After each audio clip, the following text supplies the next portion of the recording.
Hello there, and welcome back to the channel. It's been a hot minute since I've done something scripted, and in fact, this is the video I wanted to release nearly 2 years ago. But after spending a month scripting and writing, recording, editing, and trying to sync up visuals to match what I was referring to, I was finally able to upload part 1 of this series to YouTube, where the copyright bot quickly shut it down. I spent weeks re-editing it, cutting clips and adding more filler, trying to get it past the bot, but it got flagged again, over and over and over. 25 times this video got flagged. So I lost motivation and I gave up on it. It's 2024 now, and most of the clips are gone. I'm going to be covering a lot of them with Helldivers 2 gameplay, like it's a 2017 video essay. The format of this video changed as well. Instead of 7 videos about the Obi-Wan Kenobi series, I'll be doing 1 video. I'm going to be starting with a breakdown of the plot, episode by episode, and the characters, world building, theme, and dialogue also slotting in after that. I'll have timestamps to make it a little easier to jump around in the description. But for now, the show opens up with a recap of the prequels, giving the impression that these first 3 movies were going to be key to this show, which is more than they usually do. When Disney first took over, they had obliterated the older stuff, decanonizing almost everything outside of the movies. And in their own movies, they didn't reference the prequel trilogy in the slightest. But as their own products failed, Disney shifted, now relying on the nostalgia of the prequel trilogy to push their own content. And since the show values the prequel so much, I think a little reminder is in order. As Anakin fell to the dark side and became Vader, the Republic was transformed into the Empire. Yoda, Bail Organa, and Obi-Wan Kenobi came up with a plan to hide the children from the Sith, splitting them up. Bail agreed to take the girl to Alderaan, while Obi-Wan agreed to take the boy to Tatooine and watch over him. Yoda ended the conversation by saying, "Until the time is right, we will disappear." Well, he said, "Until the time is right, disappear we will," but tomatoes, tomatoes. But with Bail out of the room, Yoda informed Obi-Wan that Qui-Gon had returned from death. He tells Obi-Wan that he found a way to reach out and speak to his old master, something that Yoda will train him to do. Keeping all of that in mind, we are transported to the night of Order 66. We watch a group of younglings train before clone troopers burst through the door. Now, I'm only going to mention this here, this one time, but when I first watched this show, I was extremely distracted by the amount of shaky cam that they use. It's troublesome. Every time, or seemingly every time something happens, the camera begins to bob and weave back and forth. Like the guys filming forgot to bring a tripod, but were also doing some pretty heavy day drinking. Now, if I were being cynical, I would say this is just a cheap way to get an emotional reaction out of the audience. Especially if you're writing and the actors can't do it themselves. Anyways, we follow the group of younglings as they make their way through the Jedi Temple and watch the horrors of the night take place, and I don't mind it. I actually think it's neat seeing the attack from different perspectives, and surely this plucky group of younglings are going to tie into the story in a super neat way. I can't wait to see it. After that intro, we are now on Tatooine, with a spooky ship landing in the middle of the street, because apparently the ports are for the good guys. Out of the spooky ship march the Sith Inquisitors, a group of very not cringe, very dangerous, dark side, force-wielding gamers that mean business. But in case you don't know who they are, here's some dialogue for you.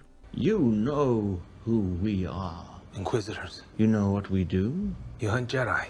In actuality, I would say the Jedi hunt themselves. This is how you write dialogue. This is how you world build. This is called art. But here's a question for you, cringe. You come to Tatooine and you land your ship in the middle of the street. Now you're interrogating this barkeep. Again, this is Tatooine. This is Hutt-controlled territory, right? I thought the Empire didn't really have any control out here. In A New Hope, the Empire rolls up with a full Star Destroyer, which carries around 10,000 ground troops. But as far as we see here, it's just these 3 guys. Well, 2 guys and a lady. It's a little odd, but maybe we'll get more on that in a bit. The leader of this group is called the Grand Inquisitor, and he goes on a little rant about Jedis not being able to help themselves, about how they're forced to step in and save people out of their compassion. And it's all so very cringe. Side point, you could overuse the word cringe when discussing the Grand Inquisitor, but I'll do my best to hold back.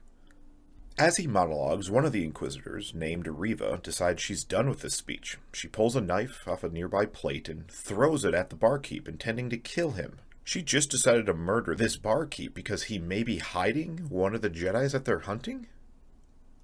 But if you murder this guy, how are you going to find the man that he's hiding? That's not a very smart move at all, but also, what about the Empire? Can these Sith Inquisitors just go around murdering innocent people for the fun of it? What if this guy was lying about the Jedi? What if he is actually innocent, and you just roll in and kill him? Are there going to be any consequences for that? But more importantly, how are you going to track down the Jedi you're after if your only lead is dead? Well, luckily for him, and I guess the Inquisitors, the blade freezes in place, floating just in front of the barkeep's face, as the camera and the Inquisitor's eyes search the room for the Jedi, who is just holding his hand out, keeping the knife in place. Are you kidding me? What are you doing, man? Like, why are you holding it in place like that? He could have just used the Force to push it a few inches to one side or the other. It would have missed the barkeep altogether while also keeping him hidden. I mean, he's been on the run for 10 years, right? You're telling me he's been doing shit like this ever since? And also, why hold it that long? He keeps the blade suspended in the air for long enough to be noticed. But now, with his cover blown, he tries to make his escape by running directly at one of the Inquisitors. This dude doesn't even really seem to move, so does the Jedi just charge at him? Oh well, he dodges to the right as Riva spins in, stopping him with her red lightsaber. Wow, that's cool. Prepare him for interrogation. We'll never find us all. Wait up, what the hell? Riva, girly, you're just gonna kill this Jedi? He could be extremely useful to you. Not only is he a Force user who could be turned into a weapon of the Empire, but he's also avoided the Empire for 10 years. I bet he knows a lot of useful info, like maybe where the other Jedis are. You know, the main job that you have is hunting down Jedis. You find one and you decide to kill him without getting any information out of him. Torture him, burn him, use the Kylo Ren mind suck power. Use that thing they used on Han. I don't know, cut his hands off and make him eat him. Do something. Just don't kill the guy. He's worth far more alive than he is dead. The Grand Inquisitor, who seems to be less of a clown person, steps in and uses the Force to block Riva's blade. The two struggle for a bit before he pushes her aside, and opening a gap that allows the Jedi to make his escape. As he runs out, he pulls down this awning, blocking his path. But what was the other Inquisitor doing? Doesn't he have the Force? Trip the Jedi, throw something at him. I know you can't just reach out with the Force and grab him, lift him in the air, hold him in place, but, I mean, something has to work. You have to do something to stop this guy, maybe even run after him. But they don't. He just kind of strolls out. I guess that awning was enough to cause the whole chase to end. But then again, maybe they let him escape on purpose. Maybe him getting away leads them to other Jedis. They have his scent, so the kid might flee to some larger prize, or maybe a safe house. So as far as we know right now, the Grand Inquisitors were stopped by an awning, or they let him escape on purpose. I guess time will tell if these guys are extremely clever, or just extremely incompetent. And there they are. The Sith Inquisitors are set up. They have a powerful leader, known as the Grand Inquisitor. They have the funny hat one. No, not like that. And they have this clown person. I'm not thrilled with these guys being the main antagonists. They seem a little dumb. The Grand Inquisitor likes to monologue. Riva tried to kill two people that could have led her to other Jedi. I'm just not sold on them. But hey, I could be wrong. Maybe one of these three will steal the show. Under the two suns of Tatooine, a sky shark monster creature thing is dead and has crash landed into the sand and is being harvested. Wait a minute. The hell is this thing? What does this thing eat or drink? How does it survive on Tatooine of all places? I don't understand. They're harvesting the meat from it, which means all of this meat has to be kept in the air. That's a lot of weight. How does that work? And also, is this meat fresh? It looks like it's been sitting here for a while, and meat rots pretty quickly, especially in hot sun. Maybe it just died today. Surely they wouldn't let this rotting thing sit here day after day as the crew slowly picks it apart. Anyway, The whistle blows at the end of another long workday. The harvesters all begin to turn and leave. The camera finds this one.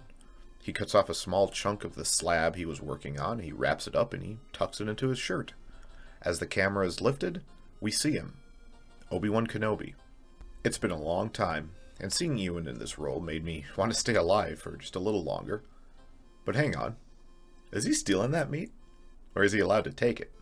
Who's it for? Is it just for him or someone else? Maybe he's stealing this meat to feed someone who can't work. Maybe they're going to show us that he's still doing some good in just little ways now, as he waits for Luke to grow. Some crippled beggar, or someone who was kind to him when he first came to Tatooine, possibly. Surely they'll explain that later. We watch as Obi-Wan witnesses his boss being a big meanie. Then the guys leave work. Leave? With all that meat sitting around? Are you kidding me? The food service worker inside of me is losing his mind. You can't just leave freshly butchered meat sitting in the open... the bacteria... whatever. Now I feel like it's a perfect time to remind you that in 1977 a stormtrooper bumped his head on a door, and that Star Wars is a show about space wizards made for children. It's not that serious. It's not that type of a show, kid. Obi-Wan then returns to his cave, where he has a chat with a Jawa, who tries to sell him his old belt. And I remember the belt. It's from the prequels. And I remember liking those movies. So this is a good scene. Also Jawas. I remember them. They're from the other movies. As he sleeps, he's haunted by a dream of the past. Waking up, he tries to call out to Qui-Gon, with no return. And then the next day, we see him heading to the Lars' farm. And he spies on them for a while. It's actually not half bad, knowing that he regularly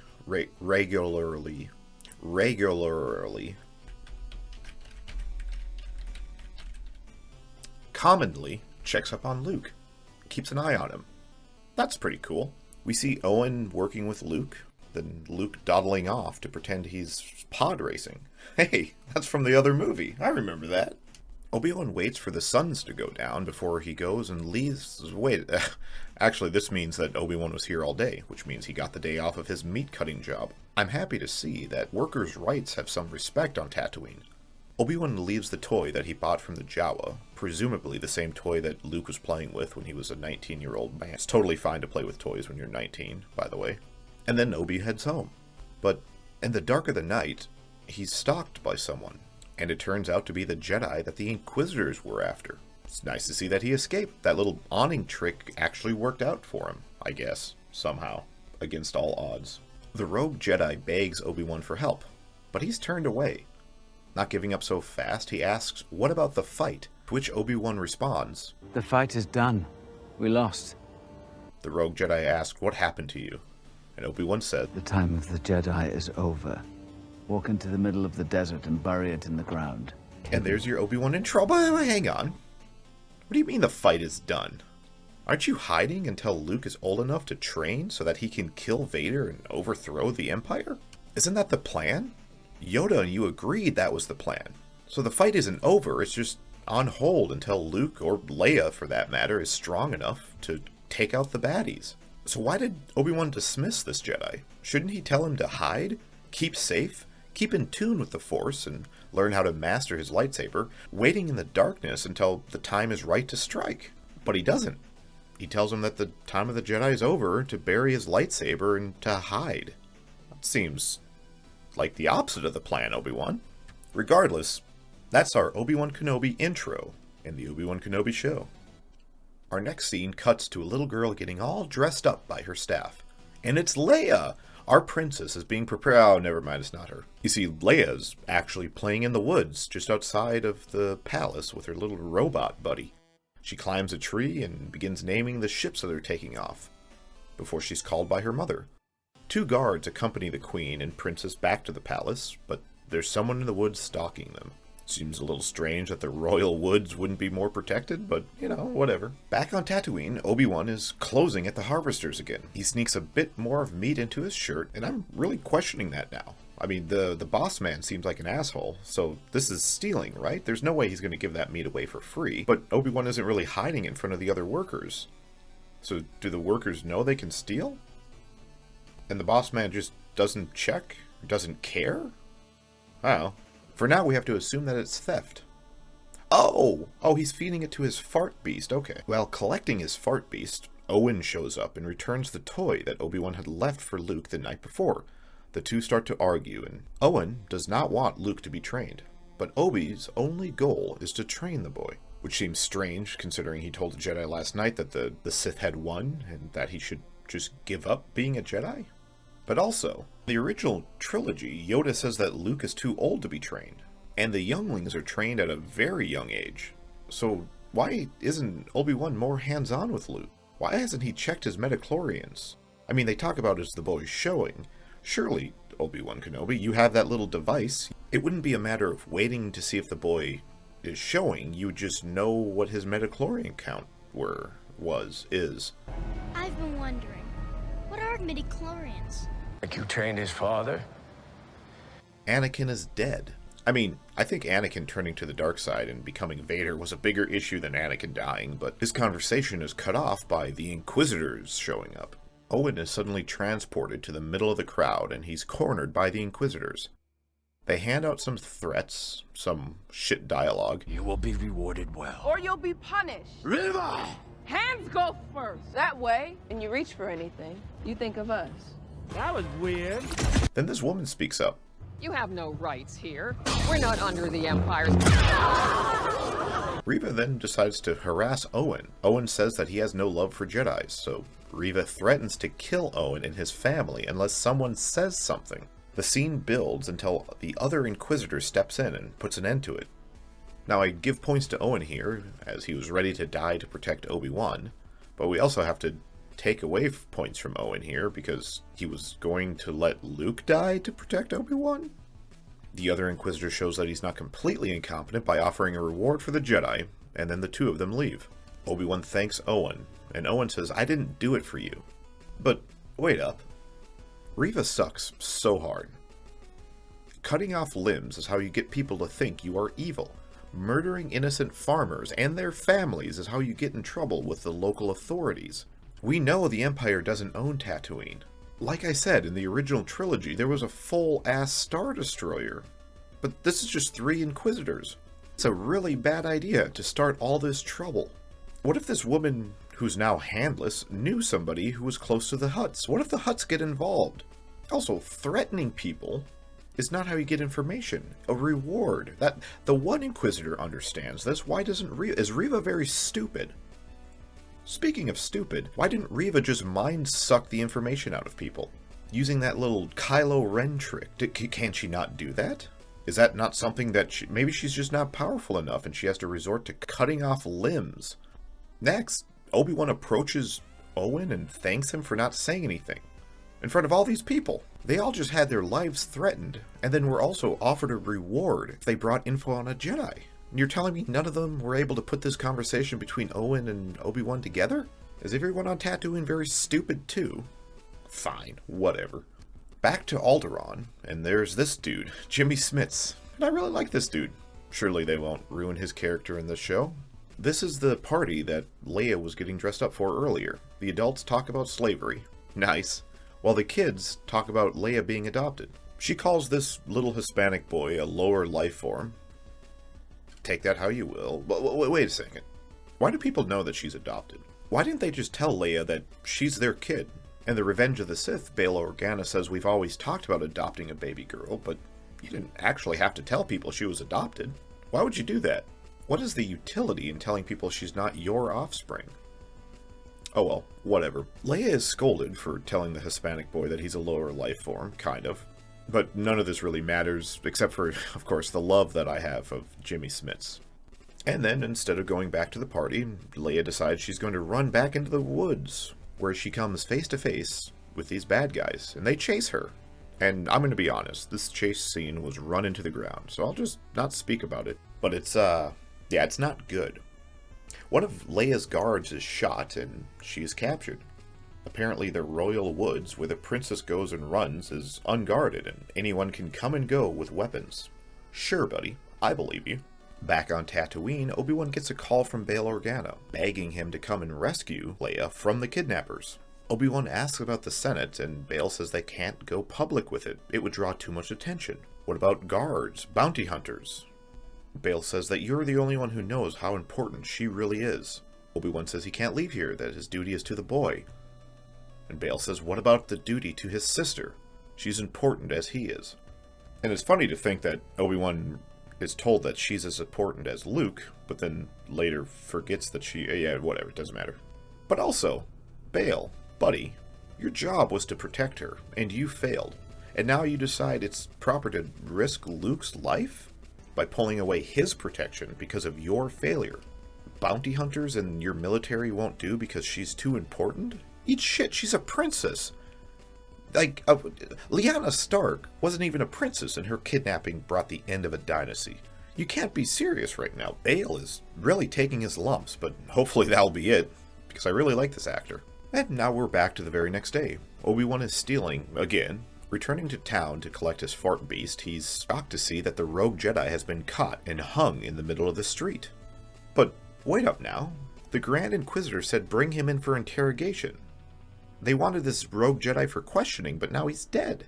Did they capture him and torture him and he died due to the torture? Did he die in the struggle? Or maybe when they found him, he killed himself so he wouldn't give out any information.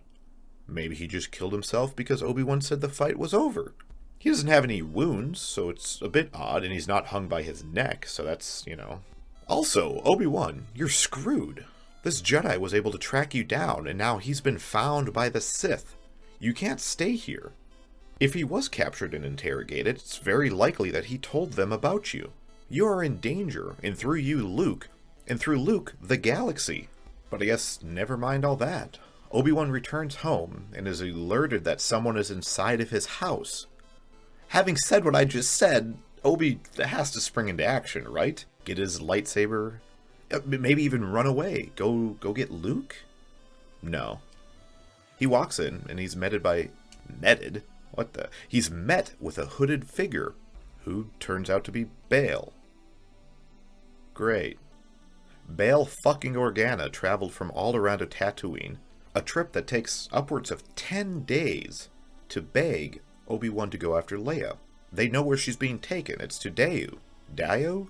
But Bail, if she was captured because they know that she's Anakin's kid, that means they know that you have Anakin's kid. That means they're watching you. That means when you leave and go to Tatooine, what are you doing? Well, anyways, now that he's in person, Obi-Wan agrees to abandon Luke and his duty to go after Leia. Now, if I was being good faith, I'd say that it's because of the death of that rogue Jedi. Obi-Wan realizes that he may be found next by the Sith, but I'm not giving the writers that credit. The writers of this show, they probably shouldn't be allowed to drive. So no points for you here. Obi-Wan is not thinking about the death of the rogue Jedi. He's not thinking about... He's focused on saving Leia. Speaking of Leia, while on the kidnapper's ship, she turns on her little droid and orders it to untie her, but the bad guys show up and crush the toy. I'm not even sure why she's allowed to keep this thing. Like, you kidnapped the princess, would you not take away her things? What do you... Whatever, the droid, it's crushed, it's dead, good. Get rid of it. Goodbye, Lola. Leia shows that she has some faith in her father by telling the kidnapper that Bail will send an army. And in a normal story, he probably would have. But this is Disney Star Wars, Leia. Logical decisions do not belong here. Back on Tatooine, Obi-Wan is in the desert. Dismounts his fart beast and begins digging. He finds a box, and inside the box he retrieves his and Anakin's lightsaber. Obi-Wan, buddy, why is your lightsaber in a box buried in the sand in the middle of nowhere? Why wasn't it at your home? I mean, I understand not keeping it on your fart beast, but why wouldn't you keep it in the box with your comlink and your other Jedi things? You're supposed to be protecting Luke. What would you have done if the Sith did show up to Lars's farm? I guess he still has the Force, but still, I mean, he doesn't like blasters. Why was the lightsaber so far away from being useful? If you must bury it, pick a place near your home. It's not like anyone's going to find it. Sand kind of all looks the same. Dig a hole, it will be covered, no one will find it. It'll be just as safe and just as hidden as in the middle of nowhere if you buried it just outside of your cave. Meanwhile, Reva tells the kidnappers that Obi-Wan will come for Leia, and that's the plan. How and why she does, whatever, sure, yeah, that's the plan. And finally, Obi-Wan puts on his Jedi robes and he buys a ticket to Dayu. He shows his lightsaber to the crowd as he walks towards the transporter, and we wait a minute. Hey, Obi-Wan, buddy, the Inquisitors are still around. They were just chopping hands off and offering rewards for Jedis just a few days ago.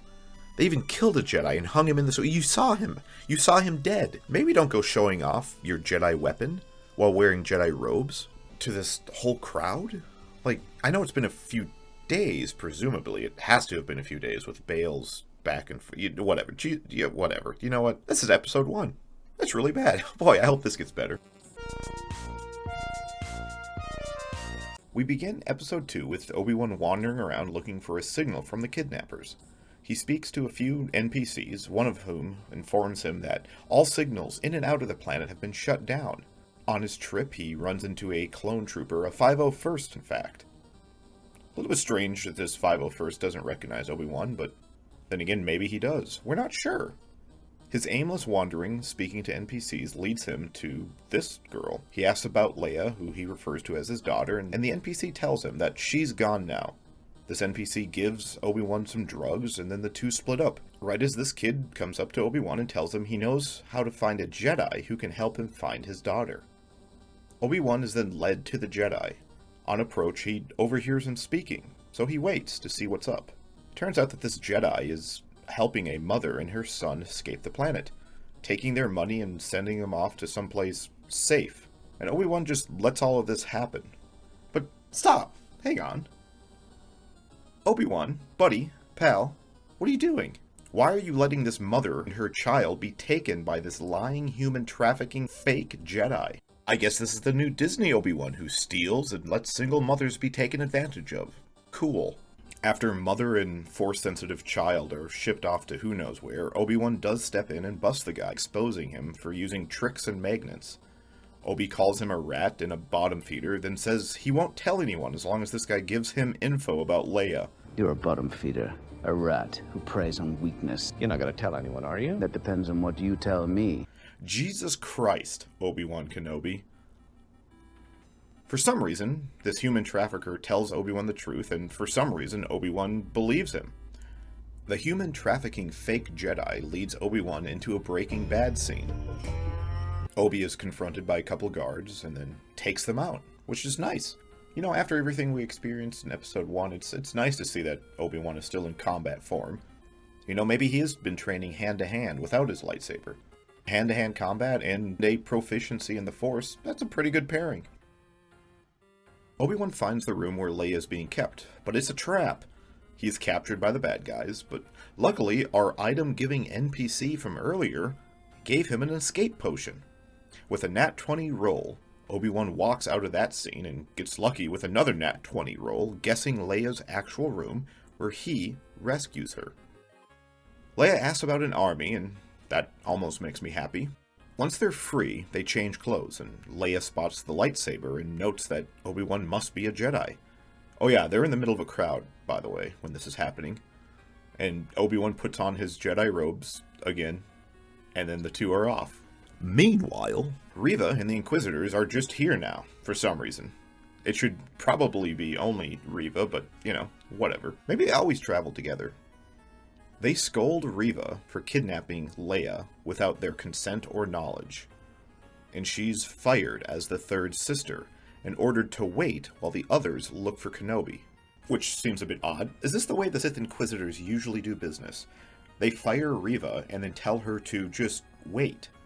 To this point, we've seen that Reva takes initiative. I cannot, for the life of me, understand why the Sith Inquisitors wouldn't immediately imprison her, or kill her, considering they are the Sith, after all. But regardless, they tell her just to wait patiently while they track down Obi-Wan. And at this point, Reva sends out a mass text, alerting what looks to be dozens and dozens of bounty hunters that Obi-Wan is on planet, and he needs to be captured. Obi-Wan and Leia make their way through the crowd as Leia quips about him being old and not a real Jedi. Once they're in an alleyway, Obi-Wan tells her he's let her parents know that they are safe. Which she isn't, by the way. They're hiding in an alleyway being hunted by an Empire and on an Empire-controlled planet. Also, he was told all signals in or out are blocked. So I have no idea how he got this message past their jammers. Once again, either Obi-Wan is lying. Hey, by the way, did you guys know in 1977 a stormtrooper bumped his head on a door? And this is a movie, Star Wars movie, children Star Wars movie. Obi-Wan knocks out this bounty hunter, and Leia notes that he was looking for Obi-Wan, not her. This leads down some more awful dialogue where Obi-Wan just allows Leia to run away. We are confronted by another chase scene, which is just as bad as the first one. Leia is able to avoid Obi-Wan, then climbs onto a roof where the bounty hunters catch them and begin opening fire. And this catches the watchful eye of Reva, as she begins to parkour her way towards them. Some more shitty action happens, and Obi-Wan is pinned down as Leia tries to make a jump to the next building. But she misses it, and she falls to her near death. Obi-Wan heads to the side of the building and reaches out through the Force and catches her, but what's this? Why are you struggling? Why? Well, because he barely has the Force now. You may ask why he barely has the Force, but then I'm going to say something about a stormtrooper bumping his head in 1977. And this is never cleared up. Did Obi-Wan lose the Force? Is that something you can do, just lose your ability to use the Force? Did he give up the Force? Like, what's his name? Like Jake Skywalker? Anyways, Obi-Wan floats Leia to the ground, then runs down and collects her. Now, if you've been paying attention, you may note that Obi-Wan just moments ago was pinned down by blaster fire from the bounty hunters. And now he's not. So they must have been killed somehow, or gave up shooting. I'm not sure, but whatever. Obi-Wan's on the ground now with Leia. Obi-Wan and Leia are spotted by the fake Jedi human trafficking piece of shit, and he gives them a way out, as well as a contact that will help them on this next planet. For some reason, once again, Obi-Wan believes this lying human trafficking con man, and they run away. By now, Reva has finished her parkour and stumbles upon this fake Jedi human trafficking piece of shit.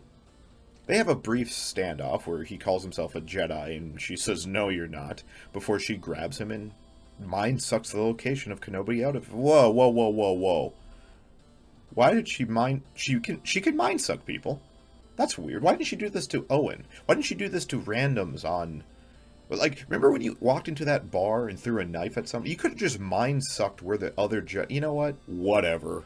At the cargo ship loading bay, Obi-Wan insults Padme by comparing this little puke to her. Then Reva shows up. Leia makes a run for it while Obi-Wan prepares to fight, but Reva mocks him, telling him that Vader will be pleased, causing Obi-Wan to have a panic attack.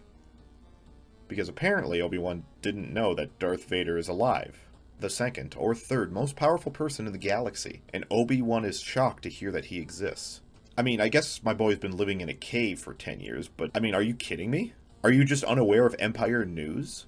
Has nobody told you about the 7-foot-tall, all-black-clad, Jedi-killing Darth Vader? Fuck you, I don't believe this for a minute. You can eat shit. There is no way that Obi-Wan is not aware that Darth Vader exists. I just won't believe it. He heard... I mean, did he think he... Yeah, this is so dumb.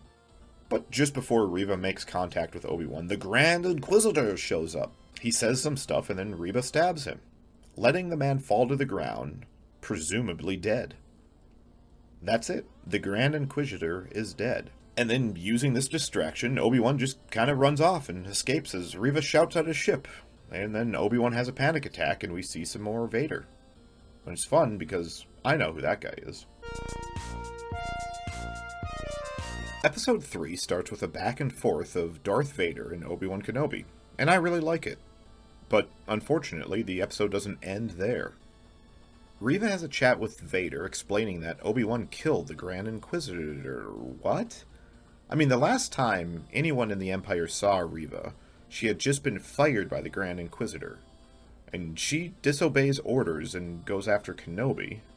Then the Grand Inquisitor goes after Kenobi. And then the Grand Inquisitor turns up dead in the same place where Reva was at. I mean, I guess they have proof that Obi-Wan was there as well. No cameras showing any of this? And I guess a lightsaber stab through the chest is classic Jedi. This is confusing. Whatever. Everyone in the Empire is a moron anyways. What difference does it make? Meanwhile, on the ship, Obi-Wan fixes Lola, which Leia still has with her for some reason. I guess the kidnappers, when they broke it, they then gave it back to her while she was in a holding cell. Oh, okay, sure. They land on this new planet, and they make their way towards the contact that the human trafficker gave them. Obi-Wan has a schizo moment and sees Hayden Christensen standing in his robe. And then Leia and Obi talk about how the Empire is bad. Okay. Then we are back with Reva, who is on this very cool-looking base. She has a meeting with the other Inquisitors, and then they all agree to send out probes to find Kenobi. Leia and Obi-Wan arrive to the spot that they were given by the human trafficker, and then almost immediately, Obi-Wan decides to leave. Leia flags down a transport, and they're offered a ride by this guy named Freck.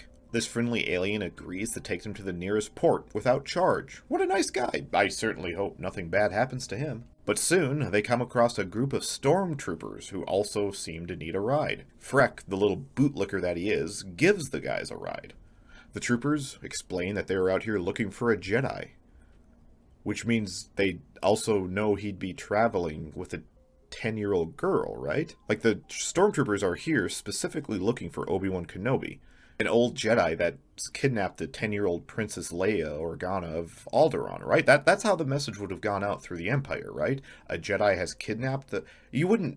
I mean...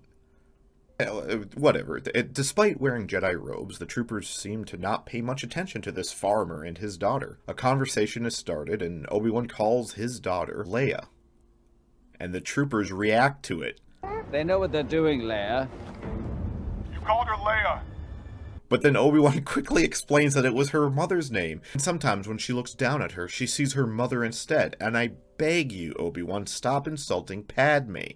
Jesus Christ, that woman was shat on enough. Hey, remember that one time when Padme Amidala, this fierce queen warrior, gave up on life because she had nothing to live for when her husband turned evil? I guess the 2 kids she just gave birth to wasn't enough to stay alive. Wow, that's some pretty good stuff right there, George. That a woman's life ends if her husband turns into an asshole? Okay. But whatever. But back to this garbage show. On the transporter, the troopers believe Obi-Wan. They reach their destination. The stormtroopers get off, and Obi-Wan and Leia are left to chat some more. Obi-Wan and Leia have some okay dialogue, and he tells her about being a child. It's kind of actually nice. But all this is happening just behind Freck, who's sitting in front of them. Apparently he doesn't hear their conversation? Okay, sure. Freck then slows the transport as they approach a checkpoint. And maybe Freck did hear their conversation, because he tells the troopers that they're a little suspicious back there. The stormtroopers ask the farmer and his daughter to step out of the back of the truck, and a probe droid shows up to scan Obi. And Obi-Wan, being held at blaster point, draws and shoots the droid, with one shot destroying the thing, but also that shot stuns the troopers, I guess, or something, because they don't react to him. They just stand there and wait to get shot. Obi-Wan, who is known for his blaster skills, is able to cut through these stormtroopers, until there's only one left, who has the high ground. Then, Obi-Wan grabs Freck and uses him as a human Whoa! Obi-Wan, my sweet. You just committed a war crime. You just did a Hamas. You just did a Taliban, my guy. You can't fucking use human shields. You can't do this and pretend to be the good guy. What the hell's happening to you? Whatever. The trooper even holds fire at first. He's probably so shocked that this Jedi Master is doing a war crime. He just can't even understand. Then he's shot by Obi-Wan and he's chopped in half by the laser fence. Obi-Wan then smacks Freck in the back of the head, giving him some brain trauma, which is fine, by the way. And then he shoots the thing and they run past the gate. Okay, hey, they're past the gate. But wait! A new transporter shows up, and 3 more stormtroopers jump off. Now, if you've been paying attention, Obi-Wan just got done killing 5 stormtroopers. So he easily just kills these... Oh wait, no, I'm just kidding. He drops to his knees and gives up. Obi-Wan Kenobi just decided to give up right here. He will die at the hands of the Empire. Luke will be unprotected and untrained. The dark side will rule, all because Obi-Wan decided to give up right here. Now that is some bullshit. But luckily for the entire galaxy, the commander of these stormtroopers is the contact the fake Jedi sent out to look for Obi-Wan. She kills her own troopers, and then her, Obi-Wan, and Leia make their way towards town. Now, of course, if I was cynical, I would point out that these 3 conscripted stormtroopers she just killed didn't necessarily need to die. The Disney Star Wars stormtroopers are a little different than the old ones. They have gone out of their way to show us that stormtroopers are oftentimes not bad people. They get disillusioned with the Empire. Many of them just join because there's nothing better to do. But whatever, these guys are dead now. All of this caused the alarm to be raised, though, and the Sith Inquisitors are on their way. Tala, that's the name of the contact, by the way, leads the duo to a safe house where they make a reference to somebody I don't know. There's also a droid that doesn't speak and a wall full of names of Jedis. The Path is a way for anyone looking to escape the Empire. Not sure if it's a good idea to write down the names of everyone who came through here on a wall. I mean, if the Empire was to find this place, they'd know all these names. You know what? Sure, that won't happen. Speaking of the Empire, stormtroopers are going door to door searching for Obi-Wan Kenobi. But Tala has a way off the planet. Even though there's been a battalion sent to lock this planet down, I guess they're still going to get away. That's okay. Suddenly, Obi-Wan is struck by a heart attack. Also, it's nighttime now. Outside, in the street, the Inquisitors and Darth Vader appear. Obi-Wan can't believe his eyes as he sees Vader coming straight for him. So, obviously, Obi-Wan turns and runs. No, he just watches as Vader chokes and kills innocent civilians. Obi-Wan, you're not doing any good. Either go out there and stop this madness, or run away. But just standing here is useless. Whatever. Obi-Wan sends Tala and Leia off. So he says he'll go and lead the Sith away. I don't understand what his plan is, but certainly the former Jedi General will have a very good plan. I'm sure of it. Obi-Wan then just watches again as another person is killed before he runs into the alleyway and heads for a place. And I guess Darth Vader can sense him now, because as Reva and the other Inquisitors begin searching door to door, Vader turns and heads towards where Obi-Wan went, I guess? Oh, and where did Obi-Wan go? A giant gravel pit. I mean, I guess it's foggy and spooky, and I don't hate it. But, this is where the showdown's going to be. Here we go. Vader just kind of shows up in front of Obi-Wan, who was running. I don't know how he got in front of him. Maybe Obi-Wan made a circle and was going back to town? I don't even know. But here it is, face to face with Vader's red blade, looking at the mechanical monster that used to be his friend. Obi-Wan removes his own lightsaber, taking it in his hand, before he changes his mind and runs away. And Vader seems shocked. This actually made me laugh when I first watched it. This is fucking hilarious. Obi-Wan may run away, but Vader uses his Jason tunnels to get in front of him again. But this time, it's Obi-Wan's blue lightsaber that lights the landscape.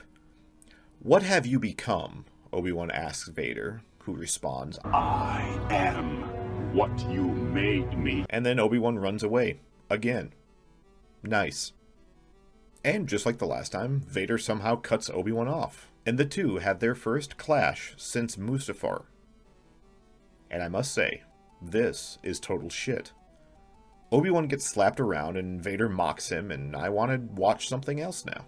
As the fight continues, Reva finds the safe house and the escape tunnel that Leia and Tala used. On the other side of the tunnel, Leia tells Tala to go save Obi-Wan because these two know that that's something that will need to happen, I guess. Back to the action sees Obi-Wan running into a boss arena, where, buckle up for this shit, guys, Vader grabs him with the Force, holds him in the air, then knocks over a tub of crystals, lights the crystals on fire with his lightsaber, then drags Obi-Wan across the flames, letting his former master burn, as Vader, quote, once burned, I guess. Is this a thing you could just do? Can Force users grab each other and just hold each other in the air? Why didn't the Inquisitors do this when the Jedi was running away in Episode 1? Never mind. Let's just keep rolling.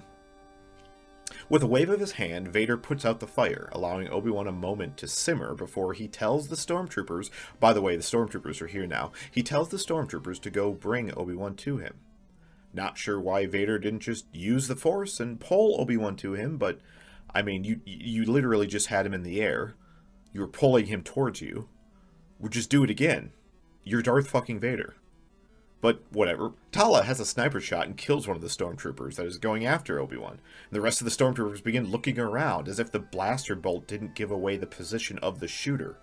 Stormtroopers, am I right? With a second shot, Tala blasts the crystals again, causing the fire to engulf the ground once more.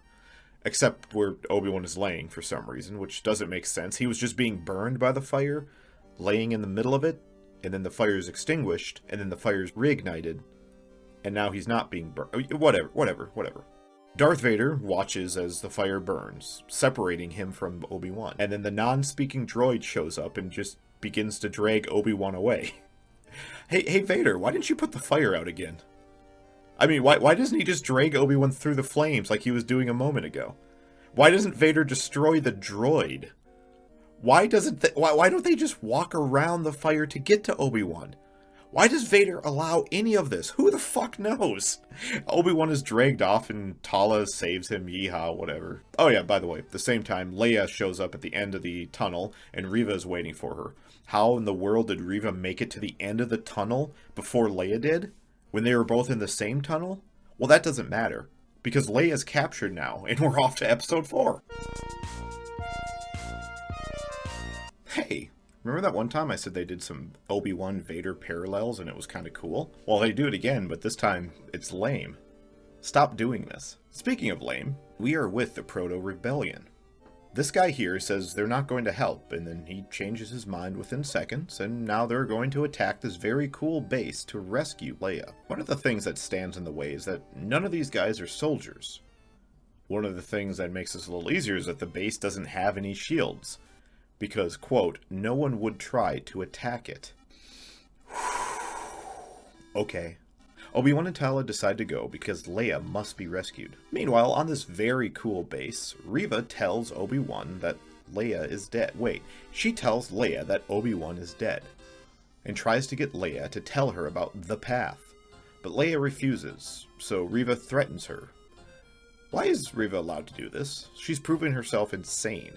What if she just decides to kill Leia? Tala arrives at the base, and she is stopped at a checkpoint, but she says she doesn't want to be stopped, and they say, okay, go on through, ma'am. She finds a spot in the security room, and she begins speaking to Obi-Wan, while she sits right next to these other Empire's security guards. That's fine. Yeah. Hey, show, can you stop doing this, please? Reva then tries to mind-suck Leia, but it doesn't work, so she checks Leia's metachlor, no, she doesn't. Just fucking with you there. She decides to start messing with Leia's droid, Lola. Remember this thing? Why is this happening to me? Tala is caught by a guard, so she kills him and then goes back to helping Obi-Wan. By the way, Obi-Wan swam into the open hole in this base, because there's an open hole in this base. Isn't that handy? Reva then decides to torture the 10-year-old on the torture device that they used on Han. Okay, she straps the little girl into the machine, and Leia begs to be let go, obviously.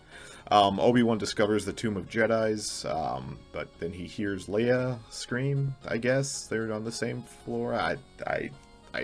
You'd think the torture room would have thick walls, but whatever. He tells Tala to cause a distraction, and Reva is pulled away from the child torturing that she was doing, and Obi-Wan saves Leia.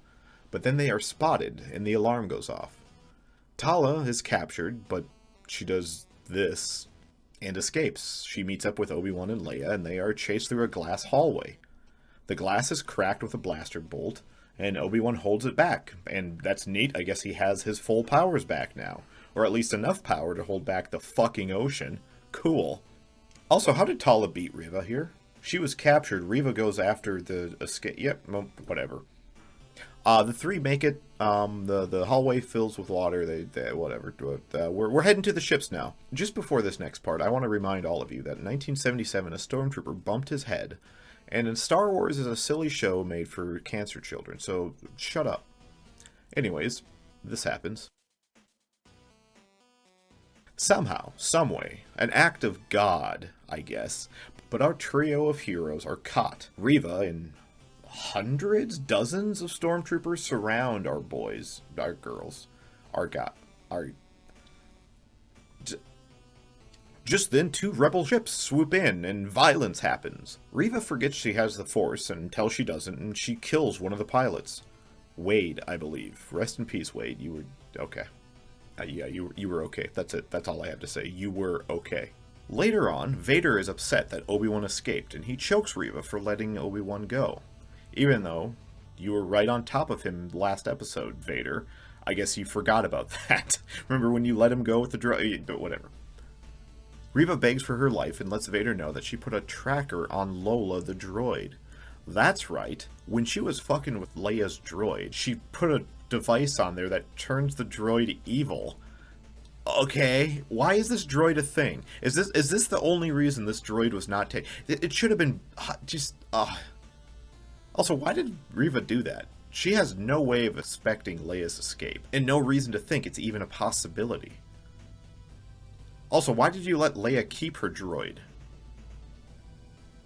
Also, why am I watching this? I could just go play Total War. What the fuck?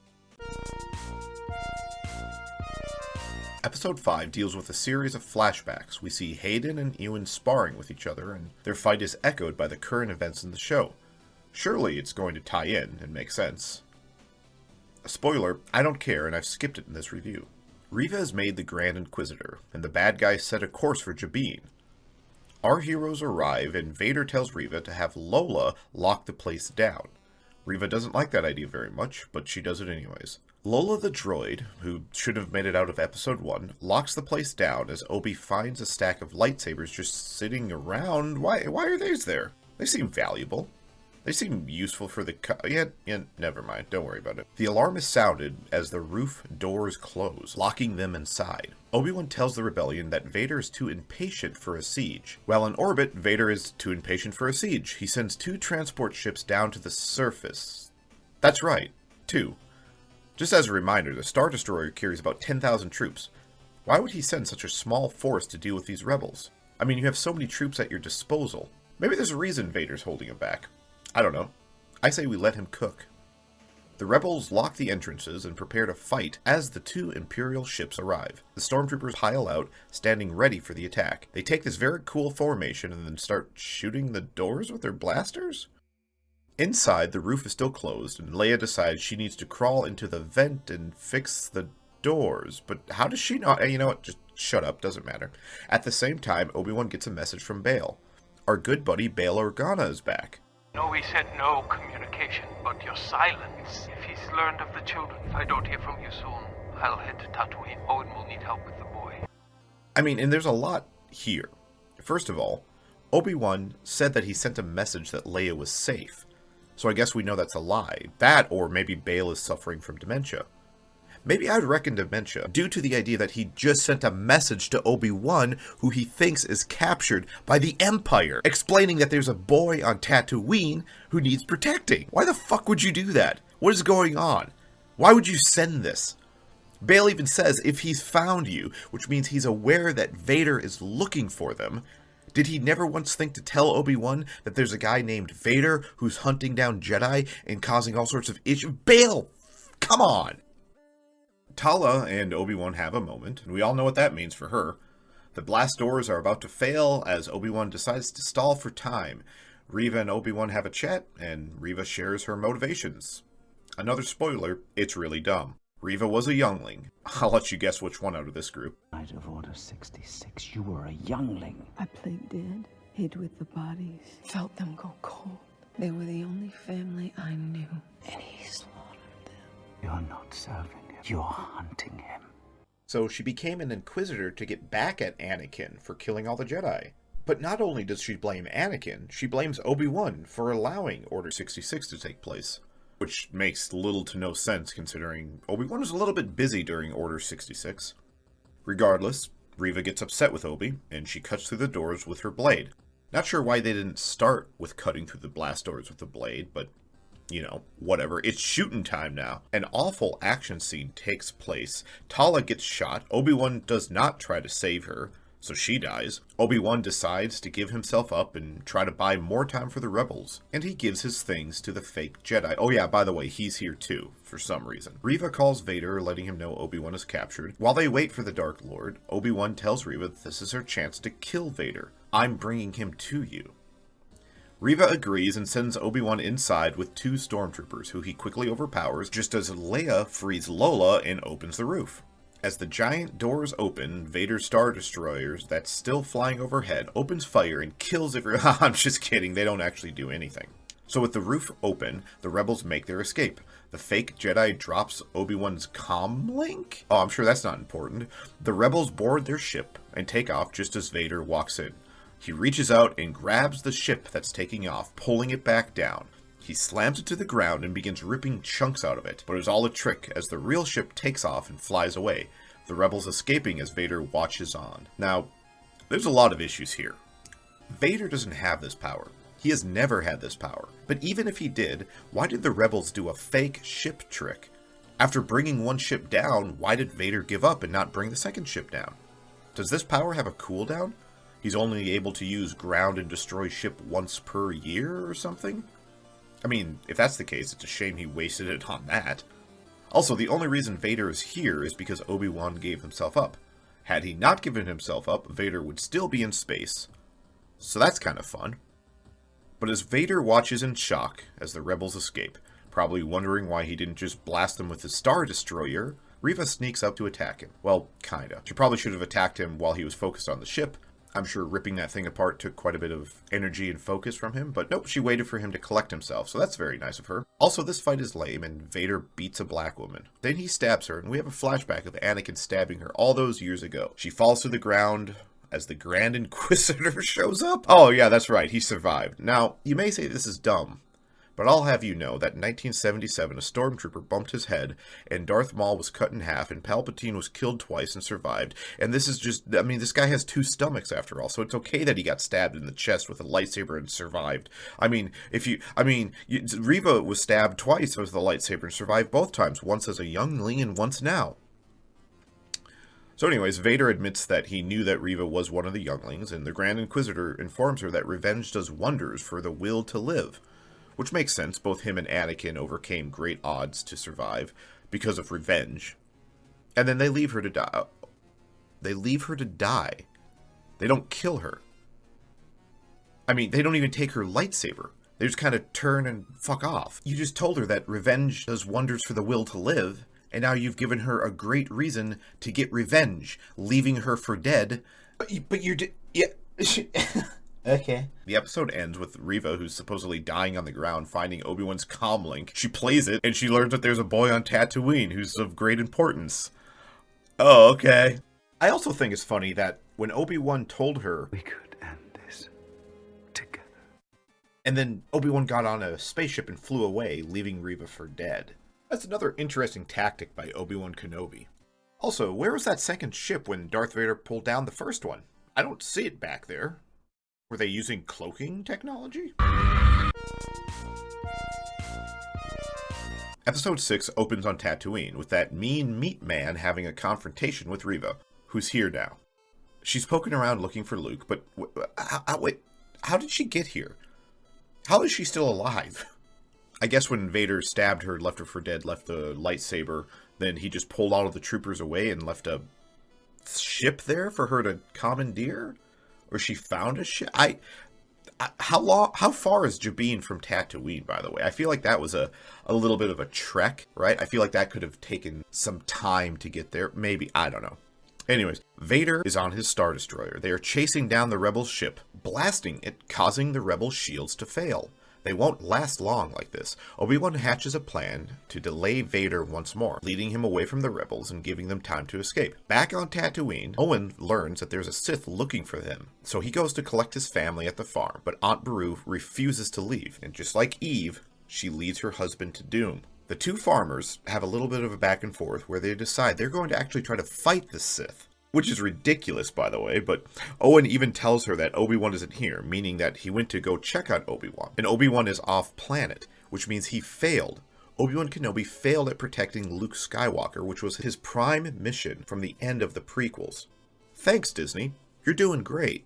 In space, Obi-Wan gives Tala's holster to Leia. That he somehow has, by the way. He must have grabbed it after he killed those 2 guards and found Tala's dead body. She had a bomb.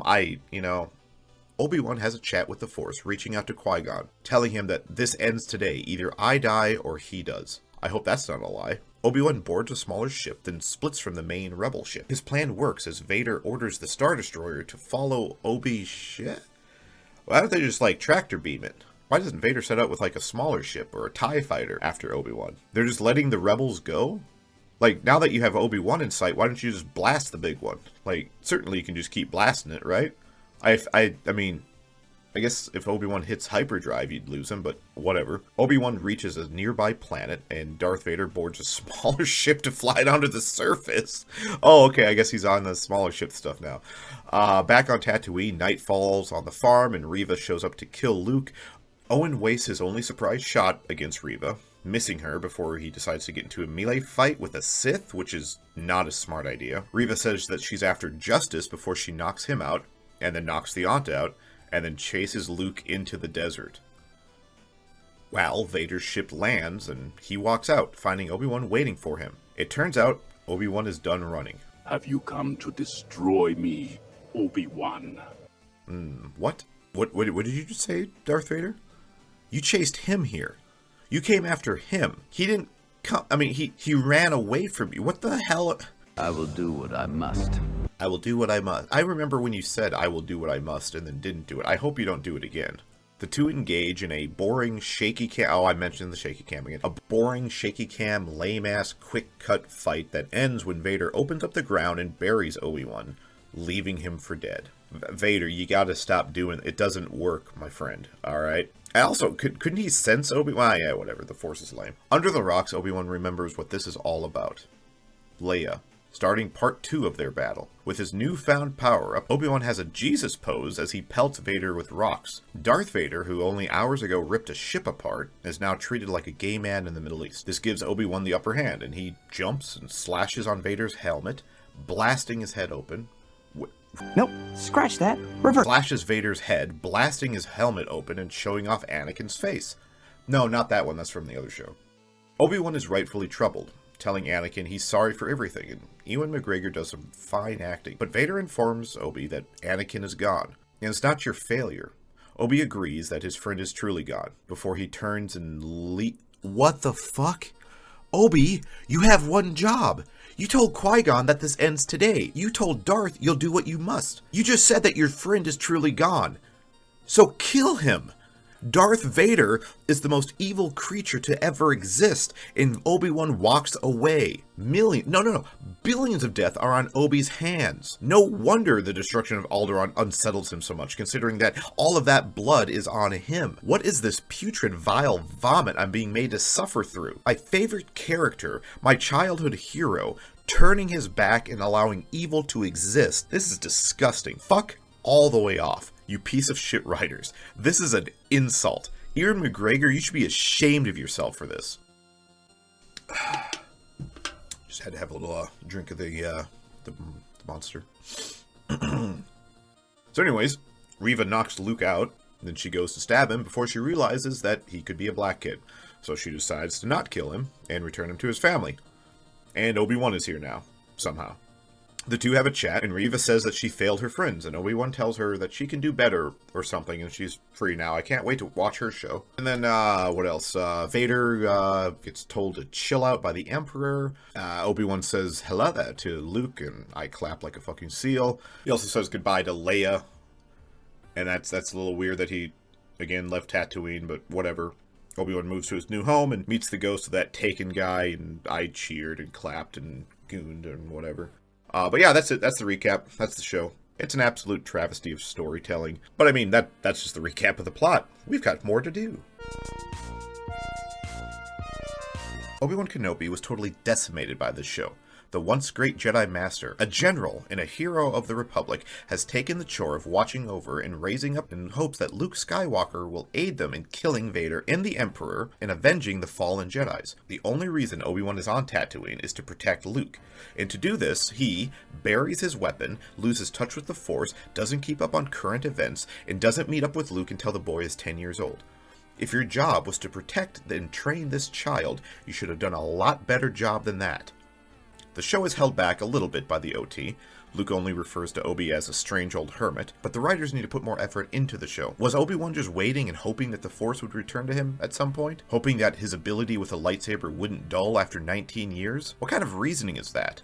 When Obi-Wan meets the young Jedi, he tells him that the fight is over, but it's definitely not. He thanks Owen in the middle of a crowd, while everyone just learned that there's a reward for turning in Jedis. He agrees to go after Leia, leaving Luke alone, knowing the Empire was just on Tatooine. He flashes his lightsaber in front of a crowd of people while boarding a ship. He does nothing to hide his appearance while searching for Leia, even walking up to a clone trooper. A 501st, nonetheless. He allows a woman and her Force-sensitive child to be taken by the fake Jedi's men. That guy's name is Hajj, by the way. Then he agrees to let Hajj's scams keep going as long as he finds Leia.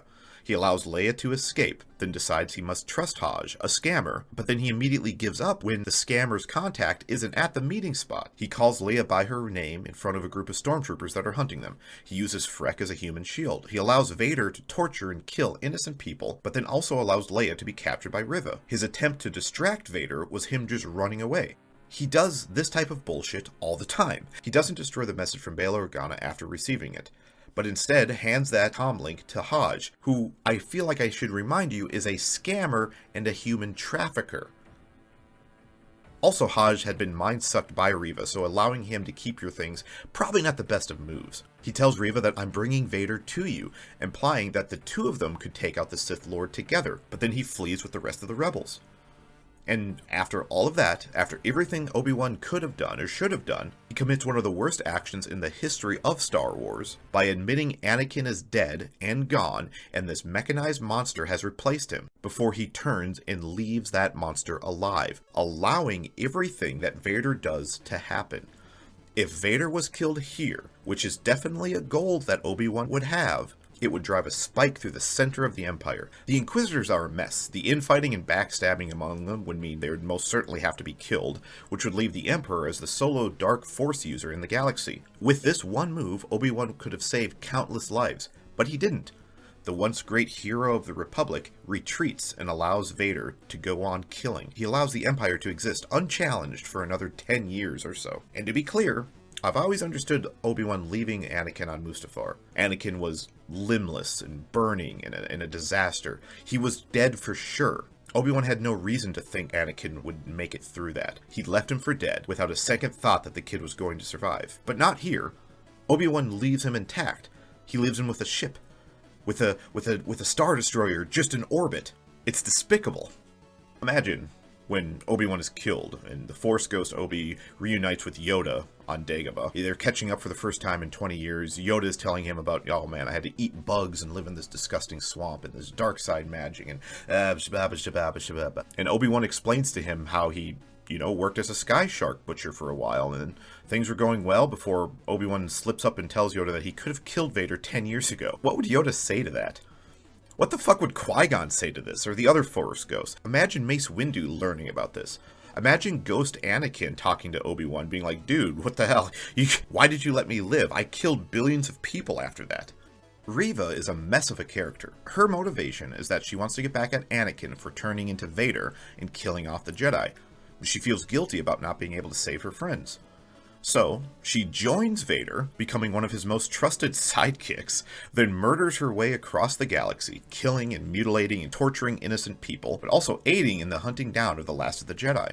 Her list of crimes are so large, from this random bar owner on Tatooine, to Leia's guard, to the bounty hunter she hired to capture Leia, to this rebel pilot who is trying to rescue Leia. Riva's body count is incredible, but she's also very cringe. From her flips to her taunts to her dialogue, this woman chooses to torture a child and acts like she doesn't necessarily want to. After finally striking out against Vader, she loses only to be left for dead, where she hears a message about a boy on Tatooine, and she decides to travel across the galaxy to kill this random kid because he means something to Obi-Wan. I guess we're done with that whole get back at Vader arc. I mean, she lost that battle, so I guess we can go back to hurting the innocent now. But after she travels all the way there, hunts the kid down, nearly kills his parents, she changes her mind and realizes it's not actually a good thing to kill little children. And then she's validated by Obi-Wan, and now she just kind of exists, waiting for her own show, or to be forgotten by Disney, like so many other characters.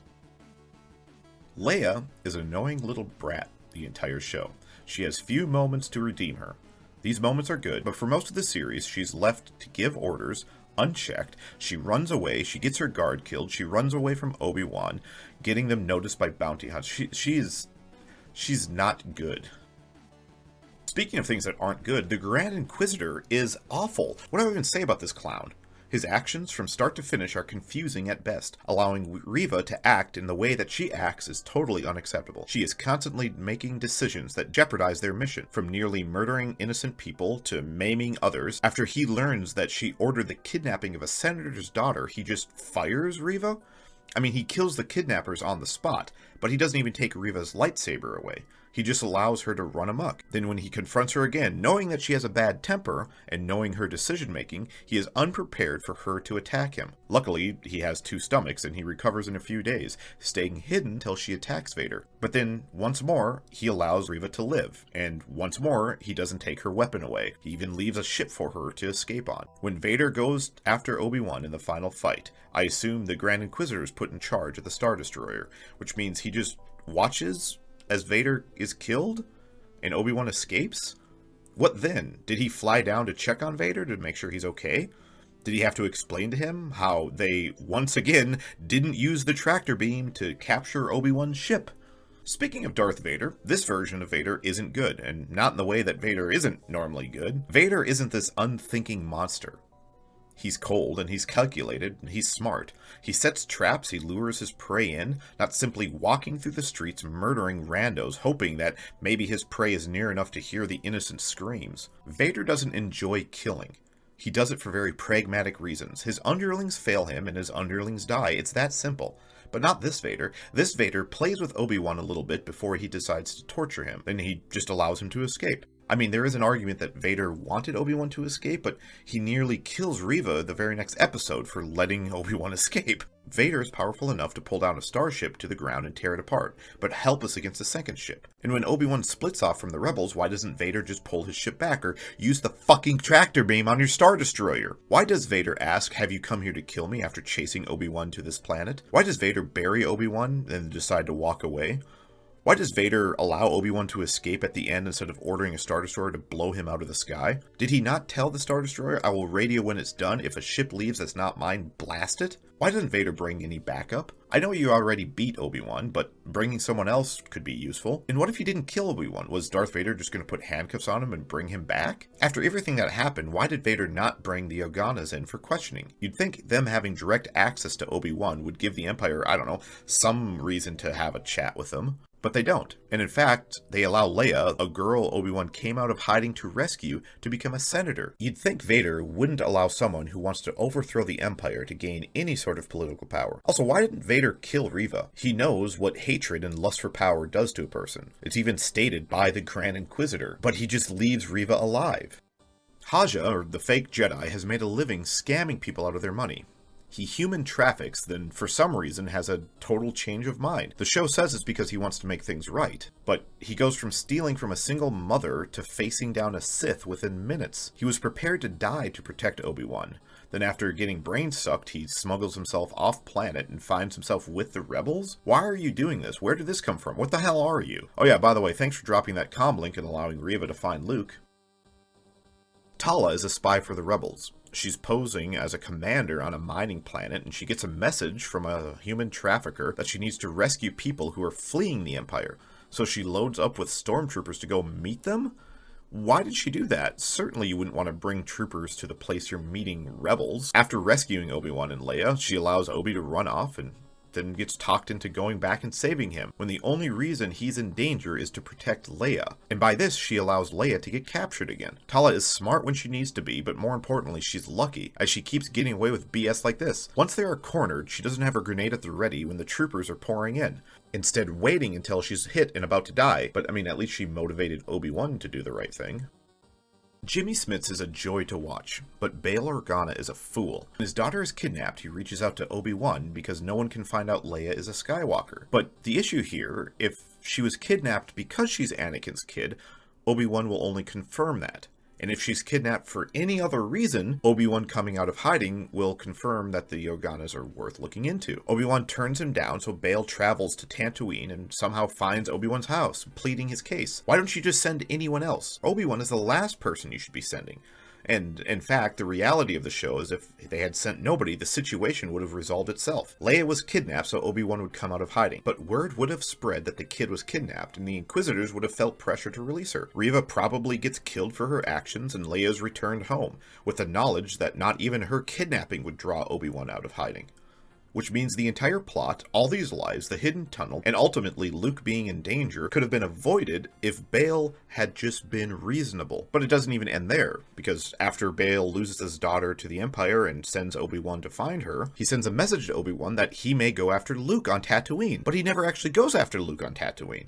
And even if he did, what was he think was going to happen to that kid? How does he think he can protect Luke when he couldn't protect Leia? His daughter and Obi-Wan are being tortured by the Empire, which means Ivry Organa will be rounded up and killed for conspiring against the Empire, so you should stay very far away from Luke. It is so incredible that this show destroyed Bail Organa. The guy is a side character, he has an important role, but he wasn't even in much of the saga, and when he gets any screen time, he's shown to be a complete fool. The Stormtroopers are what we thought they were. Disney turned these once feared... Okay, it wasn't Disney, but... whatever. The troopers had their moments of being awful cannon fodder, but I mean, they were the backbone of the Empire. A force to be feared, and Disney turned them into a worthless pile of shit. I see how your Empire lost to a bunch of scrappy rebels when these are the morons being your foot soldiers. As for the Lars, Owen did well in his first few scenes, but when the rubber met the road, he fell apart like wet paper. He learns that the Empire is looking for him, so he goes to find Obi-Wan, who's gone, so he returns home and tells his wife they gotta go. But Aunt Beru has a better idea, and he allows her to talk him into a terrible act. These two farmers decide they're going to battle the Empire and a Sith that's coming to capture or kill their kid. And what if they did? What if they were able to kill Reva? They have no way of knowing that she was alone. In fact, Owen just saw her and the other Inquisitors a few days ago. So he should be aware that they're going to be outnumbered. But again, let's pretend they kill 2 or 3 Inquisitors. I mean, the Empire is more than just a couple clowns. And if they know that Luke is Anakin's son, they won't stop coming. Darth Vader himself may show up one day to claim this child. What is the Lars' plan to fight Darth Vader? No wonder these two wound up the way they did. It only makes sense that they would meet their fate. The world building in the show is just as cooked as the rest of Disney Star Wars. Leia is kidnapped and Bail asks Obi to get her. Then he flies to Tatooine to meet him in person. The trip from Alderaan to Tatooine takes anywhere from a few days to about 10 days, depending on your source. So Obi-Wan leaves Tatooine and takes a commercial ship to Dayu, which was created for the purpose of the show, meaning it could be anywhere, but we should assume it's kind of close to Tatooine, since that's where the Inquisitors thought to wait, Dayu is controlled by the Empire, so maybe it wouldn't be super close to Tatooine, since Tatooine is not Which means Leia had been kidnapped for, up to 2 weeks before Obi-Wan rescues her? They catch a flight to Mapuzo, however long that takes, with no food or water, considering they were stowaways in the ship. Before they are separated, Leia is brought to the Edgy Fortress, Obi-Wan is brought to Jabin. They assault the fortress, and then they retreat to Jabim, where they board a flight and flee for Alderaan, maybe? Obi-Wan and Darth Vader separate so that they can have their fight, and then Obi-Wan gets on his ship and flies to Tatooine, only to find that Reva's already there. None of this makes sense. It's a space show, and they're not doing space very well. But it's not just travel that makes the world building suffer. I've already gone over how the Empire decided to forgive the Organas for their inclusion in this whole thing, and also the Inquisitors being given free reign to mutilate people on Hutt-controlled planets, and how Darth Vader murders his own people on that mining planet just for the fun of it. Why would anyone on that mining planet ever support the Empire after this? You can't just go around murdering people like this and expect the Empire to stay intact. Darth Vader is smarter than that. How about in Jedi Fallen Order, how they make a point to say that Edgy Fortress has a shield, but then in this show, Obi-Wan just swims through the hole in the bottom of the floor? I don't really know. And also, how did Obi-Wan lose the Force? Has any Jedi ever lost the Force before? I mean, I know Luke cut himself off, but it seems like Obi-Wan just lost it. Dialogue is hard to write, but the show does not do a good job of it at all. From forcing characters into saying dumb things, to the Skinwalker Vader lines that sound like they were made up with an AI, the entire show struggles making humans sound like humans. There are a few good lines. There are a few lines that are okay at best. People seem to like the "I am what you made me" from Vader, and I don't hate it. I just don't think it's a great line. But I guess it's better when you compare it to I grew up surrounded by water. The themes of the show are loss and trauma, or at least that's what Google tells me. On the whole, I think they do a basic job of exploring them. Obi-Wan has a few nightmares and sees Anakin standing in a field, but there's so much more you could do. So much more that should have been done. But again, I'm not really an expert on themes, because themes are gay. So with the plot, characters, dialogue, world building, and themes struggling, I think I've made a pretty decent case that the Obi-Wan Kenobi series, at least season 1, is awful. I'm not sure who to blame, the writers, the showrunners, Ewan McGregor himself. Growing up, my favorite character from anything ever was Obi-Wan Kenobi. Him being a young badass in The Phantom Menace, to him becoming a battle-hardened general, losing his friend, his order, his republic over the course of a few days, failing while not doing really anything wrong. And in his old age, he stuck to his principles, leading Luke, beginning the boy down a path of becoming a Jedi to kill Vader, helping him destroy the Death Star, Obi-Wan telling Luke that he needs to leave his friends behind, knowing that he himself had to kill his best friend and his brother. It was also wonderful, and it's sad to see what they did with him in this show. But like I said, who do we blame for this? Maybe the fans that keep accepting this type of writing, the Disnoids that clap at The Mandalorian and the Book of Boba Fett, the crowd that supports this level of writing instead of challenging it. There's no reason a show like this should be let off the hook. This is an insult to everyone who cares about Star Wars. Just because it's Ewan McGregor and Hayden Christensen and they have lightsabers and they say hello there, it doesn't mean we should clap at the screen. It's frustrating to see this type of trash and the MCU getting whatever. This is ridiculous. I need to wash my mouth of this crap. Anyways, overall, the Obi-Wan Kenobi show is a disaster for all the reasons I listed, and for many more. In fact, if you want to spend about 9 hours watching people tear this apart that are better at it and funnier than me, I suggest you take a look at EFAP. I'll link that below. If you've made it this far, I really appreciate it. This video has been a long time in the making, and it wasn't easy. This is my first, and likely last, long-form critique of a piece of media. But if you want to see some awful gaming videos, check my channel. I also have a video about Jason Carver and some Star Wars dinks, a puppet that may or may not, some stuff, whatever, don't worry about it. Regardless of that, I appreciate you stopping by. Until next time, goodbye, God bless, and may the Force be with you.